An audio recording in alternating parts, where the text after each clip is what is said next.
사망 권세이시고 3일 만에 부활하신 우리 주 예수님의 존귀한 이름을 높여드리고 또한 주님의 부활하심을 기쁨과 감사의 마음으로 예배를 드리러 나오신 여러분 모두에게 부활의 주님이 주시는 기쁨과 평강이 충만하시기를 기원합니다. 오늘은 예수님의 부활로 말미암은 특혜와 영광, 예수님의 부활로 말미암은 특혜와 영광이라는 주제를 가지고 말씀까지 생각해 보겠습니다. 인류 역사 이래 우리 인류가 풀지 못하는 것이 딱 하나 있습니다. 과학으로도 안 되고 의학으로도 안 되는 것, 그게 바로 죽음이죠. 따라서 죽음 앞에서는 한없이 작아지는 것이 우리 인간입니다. 성경이 말하는 인간 수명은 70년 혹은 강건하면 80년이라. 그래서 100세 시절에서 90, 100세까지 거뜬히 살아가시는 분들도 물론 있지만, 아무튼 이 시간 동안에 우리 인류는 울고 웃고 기뻐하고 슬퍼하며 또 일하고 공부하고 시집가고 장가가고 아이 낳고 기르고 죽는 과정을 반복하면서 저마다의 삶의 방식은 다 다르지만 그러나 마지막 가는 곳은 딱 한 군데입니다. 그것이 바로 죽음의 세계죠. 그래서 어느 누구를 막론하고 모든 인간이 가는 곳은 딱 한 군데밖에 없다는 겁니다. 아무리 싫어도 받아들일 수밖에 없는 곳, 죽음의 세계. 바로 그 죽음이 인간으로 하여금 한없이 작아지게 하고 두려움마저 생기게 한다는 겁니다. 왜 죽음 앞에 인간은 한없이 작아지고 두려움이 생기는 것일까? 죽음 이후에 존재하는 또 다른 세계, 즉 사후세계에 대한 인식 때문에 그런 겁니다.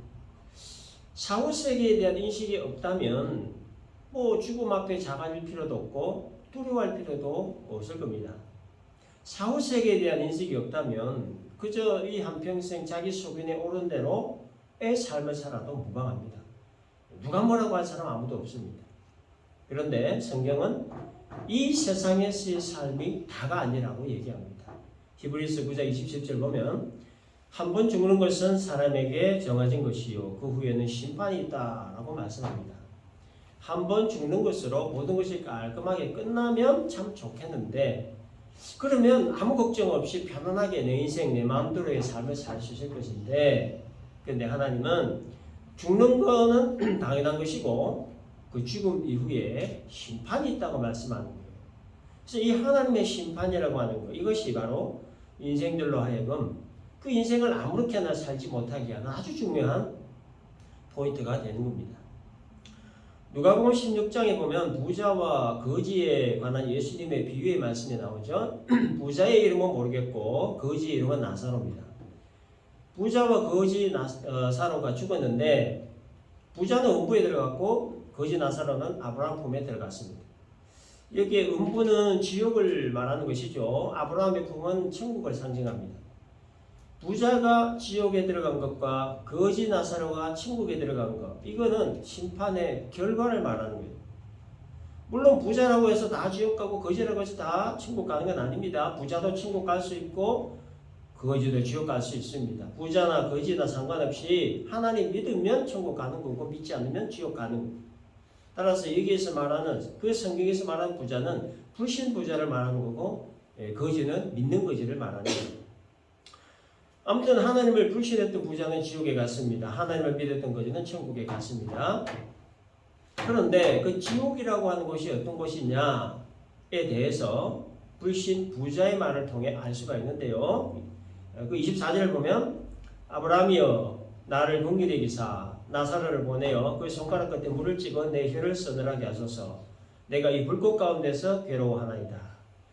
지옥에 대해서 이 불신 부자가 묘사하기를 손가락에 물을 찍어 자신의 혀에 묻혀달라고 간청할 정도로의 목마름이 그 고통이 있는 곳이다.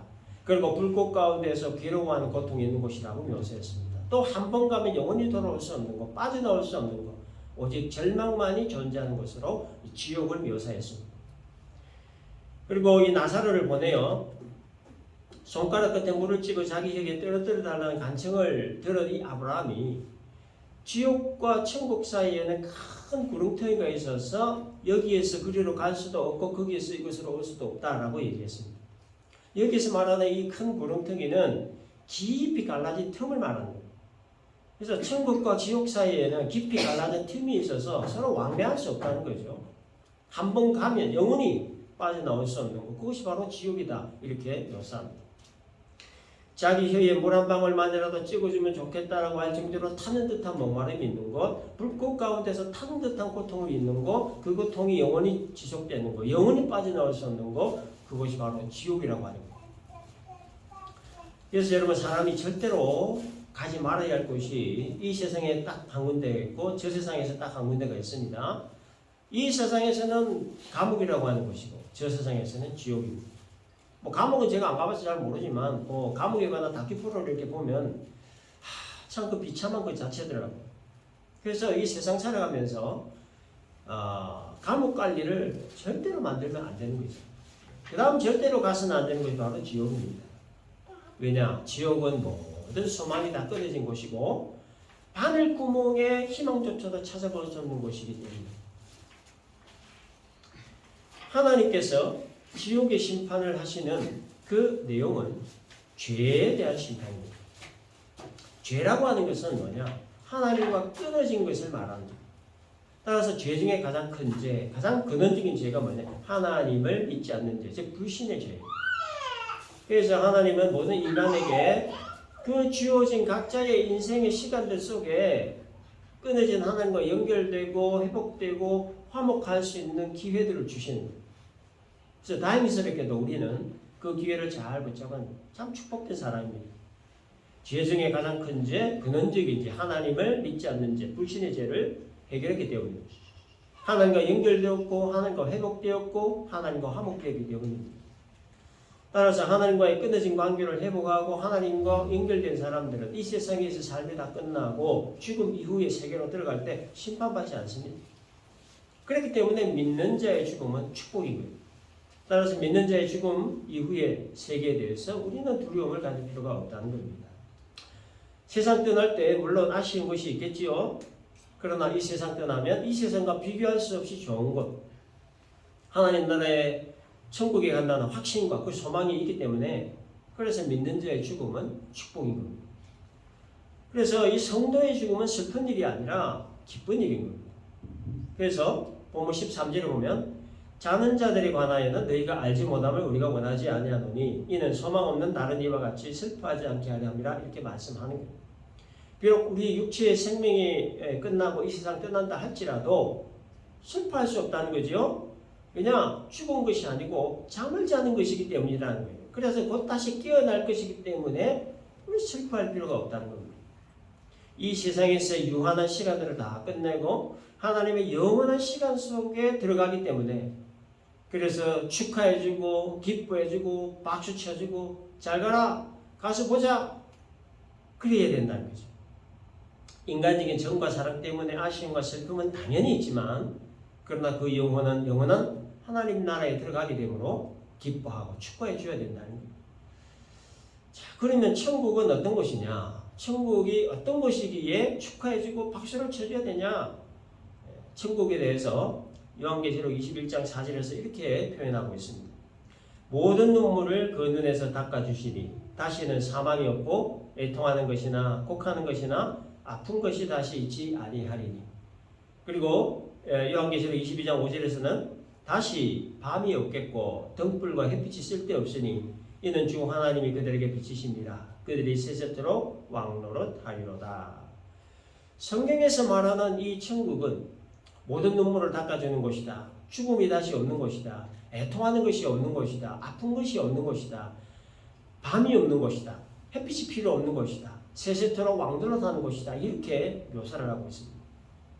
슬퍼서 울 일이 없는 곳, 염려, 근심으로 한숨 쉴 일이 없는 곳, 사람들과의 관계에 그 어려움이 없는 곳, 상처받을 일이 없는 곳, 돈 때문에 스트레스 받을 일이 없는 곳, 미래에 대한 불안함이 없는 곳, 몸 아프지 않는 곳.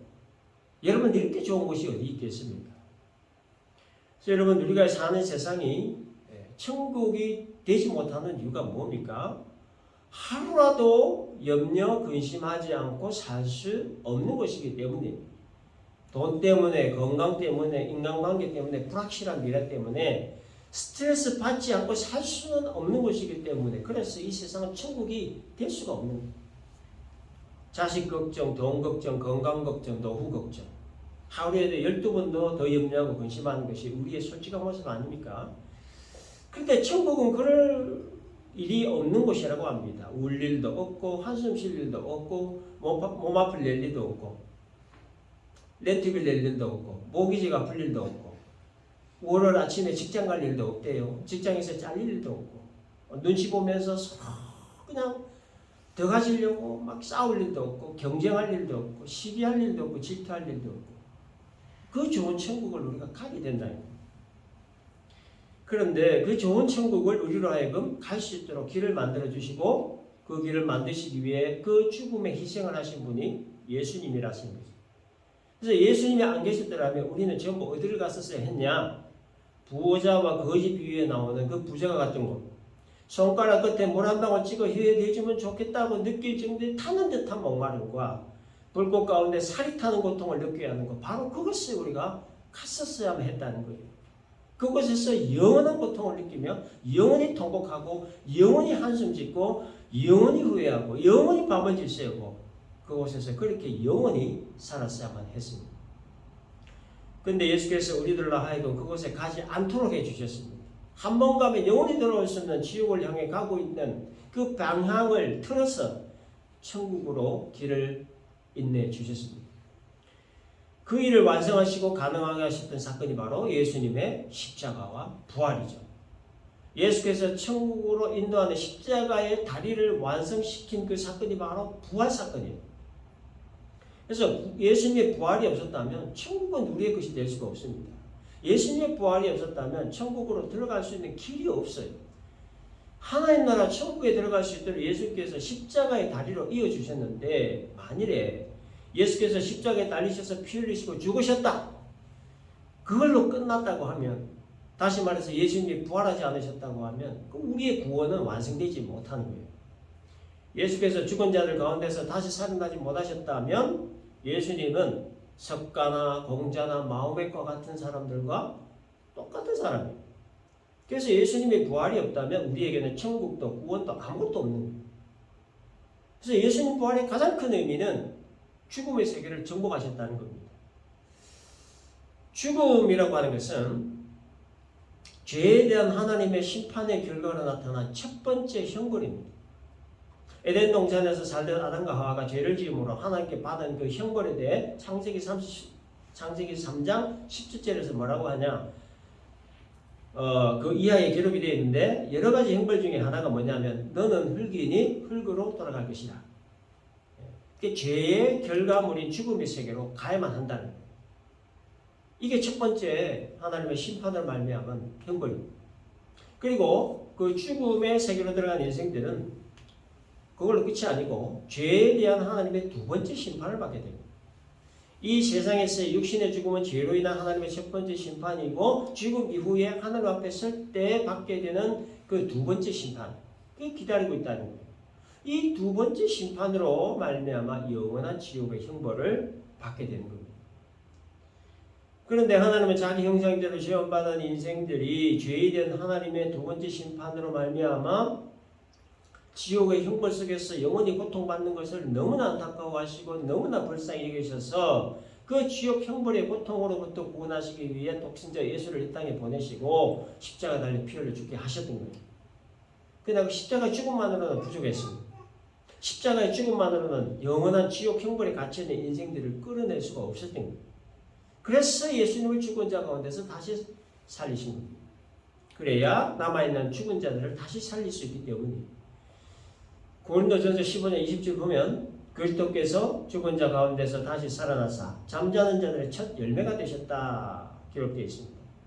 예수께서 죽은 자들 가운데 다시 살아나심으로 말미암아 죽은 자들이 다시 살아날 수 있는 길을 열어주셨다는 거예요.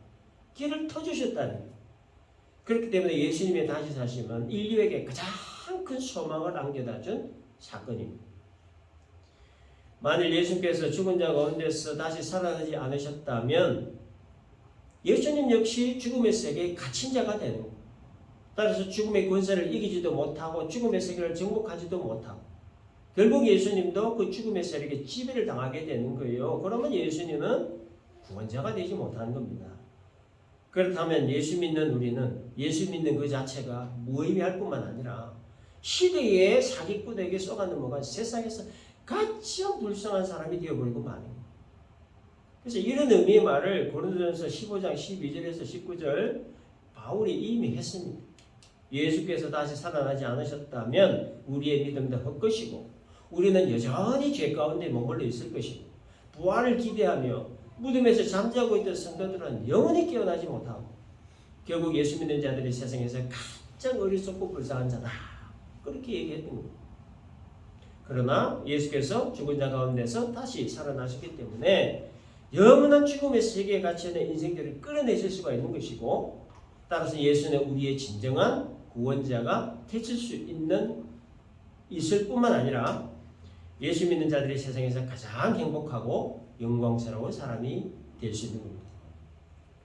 그러므로 죽은 자 가운데서 다시 살아나신 예수님의 이 부활 사건은 예수님이 완벽한 구원자이심을 증명하는 사건이었고 또 예수님이 완벽한 구원의 길이고 완벽한 진리고 완벽한 생명이심을 증명하는 사건이었고 그리고 오고 가는 모든 세대에 걸쳐 천국문으로 인도하는 유일한 길이 되심을 증명하는 사건이었습니다. 그러므로 죽음에 대해 우리가 인식해야 될 것은 비록 우리의 육체의 수명이 다하여 흙으로 돌아간다 할지라도 그것이 끝이 아니라는 것. 예수님처럼 우리도 반드시 다시 살아난다는 것. 이와 같은 부활신앙을 항상 인식하며 살아야 되는 겁니다. 그래서 본문에서 죽은 자를 죽은 자라 하지 않고 자는 자들이라 이렇게 표현을 하고 있는 겁니다. 죽었다는 것은 이거는 그냥 끝난 겁니다. 그러나 잔다라고 하는 건 뭡니까? 조금 있다가 깨어나는 것을 전제하는 것이기 때문에 이건 끝이 아닙니다. 그래서 누가 죽었다라고 하면 그 사람은 이 세상에 다시 돌아오지 않습니다. 다시 보지 못합니다. 근데 누가 잔다라고 하면 이거는 좀 있다가 깨어나 볼 수 있는 것을 말하는 거예요. 그래서 성경에서는 죽음을 모든 것이 끝났다는 개념으로 말하지 않고 자는 것으로 표현을 합니다. 다시 깰 것이기 때문에.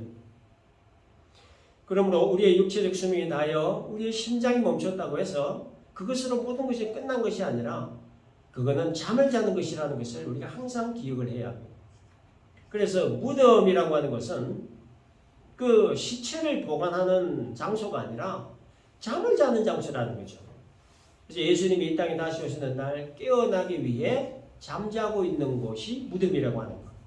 그래서 이 죽음과 무덤에 대한 이와 같은 인식을 우리가 가지고 살아야 된다는 것. 16절 말씀은 예수님께서 재림하실 때의 모습을 묘사한 내용입니다. 주께서 호령과 천사장의 소리와 하나님의 나팔 소리로 친히 하늘로부터 강림하시리니 이렇게 기록합니다. 예수님께서 재림하실 때 하늘로부터 내려오실 것인데 세 가지와 함께 오신다고 합니다. 호령과 천사장의 소리와 하나님의 나팔 소리 이 세 가지와 함께 오신다고 해요. 호령이라고 하는 것은 군대의 지휘관이 부하들에게 공격 명령을 내릴 때 발하는 소리입니다. 목청을 돋아서 힘차게 외치는 소리, 심판자의 소리, 세상의 정복자로 오는 소리를 말합니다. 천사장의 소리는 주를 섬기는 많은 천사들이 주님을 호위할 때 왕이신 예수님의 행차를 알리는 천사장의 소리를 말해요. 하나님의 나팔 소리는 온 천하에 주의 재림을 알리고 선포하는 하나님의 나팔 소리를 말하는 겁니다. 그래서 예수께서 이 땅에 다시 오실 때 이와 같은 호령과 천사장의 소리와 하나님의 나팔 소리와 함께 오시는데 그때 어떤 현상이 나타나냐에 대해 16절 그 뒤에 보면 그리스도 안에서 죽은 자들이 먼저 일어난다 이렇게 기록합니다. 주님이 재림을 하실 때 무덤에서 잠자고 있던 성도들이 벌떡 일어난다는 거예요. 호령과 천사장의 소리와 하나님의 나팔 소리를 듣고 무덤에서 잠자고 있던 주의 백성들이 일어난다는 거예요. 부활한다는 겁니다.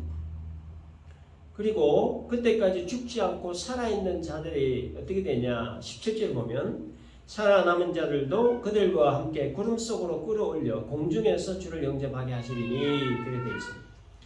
주님이 재림하시는 날까지 죽지 않고 살아있는 성도들은 무덤에서 잠자든가 깨어난 성도들과 함께 부활하여서 구름 속으로 끌어올려져서 공중에서 주님을 만난다.